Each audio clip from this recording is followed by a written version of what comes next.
क्या हेमंत सोरेन के साथ जेल में जुल्म हो रहा है? क्या उन्हें यातनाएं दी जा रही हैं? सोशल मीडिया पर हेमंत सोरेन के पोस्ट से झारखंड की सियासत में खलबली मच गई। आरोप प्रत्यारोप का दौर शुरू हो गया। फादर स्टेन के नाम का जिक्र करते हुए हेमंत सोरेन के फेसबुक के जरिए पोस्ट किया गया कि जैसे आतंकवाद के झूठे आरोप में आदिवासी समाज की आवाज उठाने वाले फादर स्टेन को इलाज नहीं दिया गया, बाकायदा 25 पैसे का पानी नहीं दिया गया, जिस वजह से उनकी मौत हो गई। जो आदिवासियों की आवाज उठाते थे, अब उसी तरीके से हेमंत सोरेन के खिलाफ जो है वो जुल्म हो रहा है, उन्हें यातनाएं दी जा रही हैं। इसके खिलाफ में बाबूलाल मरांडी ने जो है हेमंत सोरेन पर हमला किया और कहा कि जब संताल की बेटियों को लव जिहाद के जरिए फंसाया जा रहा था, उनके शरीर के टुकड़े टुकड़े किए जा रहे थे, तब आप चुप थे। जब आदिवासियों के खिलाफ जुल्म हो रहा था तब आप चुप थे। आपके आरोप जो हैं वो झूठे हैं, क्योंकि अगर आप कहें तो जेल मिलने के अनुसार आपको सारी सुविधाएं दी जाएंगी। आपको बता दें कि कहीं न कहीं हेमंत सोरेन की गिरफ्तारी का मसला आदिवासियों में सहानुभूति जगाया था और इसका फ़ायदा लोकसभा चुनाव में इंडिया गुट को मिला था।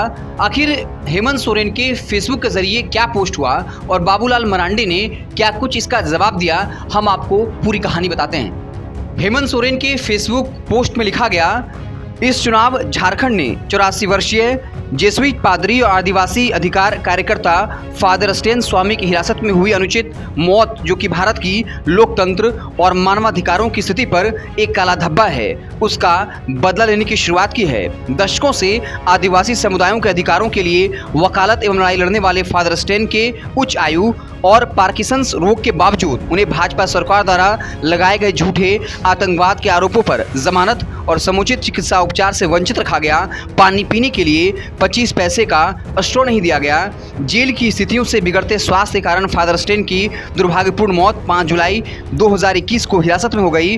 उनकी मौत आतंकवाद के बहाने से विपक्ष एवं आदिवासियों को दबाने और मानवाधिकार कार्य को अपराधीकरण करने की भाजपा की नीति का उदाहरण है।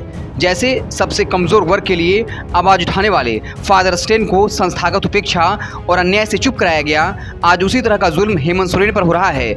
आज जरूरत है हर एक झारखंडी को हेमंत सोरेन के पक्ष में मजबूती के साथ खड़ा होने की, वरना ये झारखंड को मणिपुर बनाने से बाज नहीं आएंगे। उसके बाद बाबूलाल मरांडी ने इसे पलटवार करते हुए लिखा, हेमंत सोरेन जी, आपको बड़ी तमन्ना थी लोगों को उठाकर जेल में डालने की। सत्ता के अहंकार में आपने सैकड़ों निर्दोषों को जेल में डाला।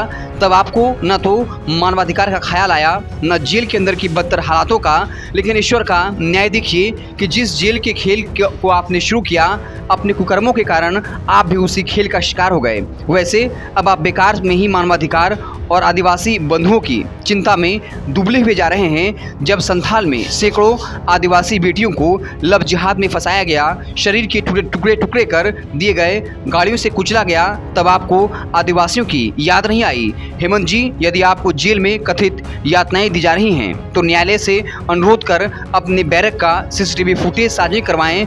मैं आपको आश्वस्त करता हूं, जेल मैनुअल के अनुसार आपको सारी सुविधाएं उपलब्ध कराने के लिए मैं आपके पक्ष में खड़ा रहूंगा और चंपई सोरेन सरकार को जेल मैनुअल के अनुसार सारी सुविधाएं देने के लिए मजबूर कर दूंगा।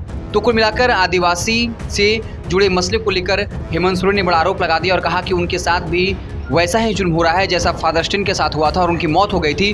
उसके बाद बाबूलाल मरांडी ने भी पलटवार किया है और इसको लेकर अब झारखंड की सियासत जो है वो गर्म हो गई है। इस पूरे मसले को लेकर आप क्या कुछ सोचते हैं, कमेंट बॉक्स में ज़रूर बताइएगा। बहुत बहुत धन्यवाद।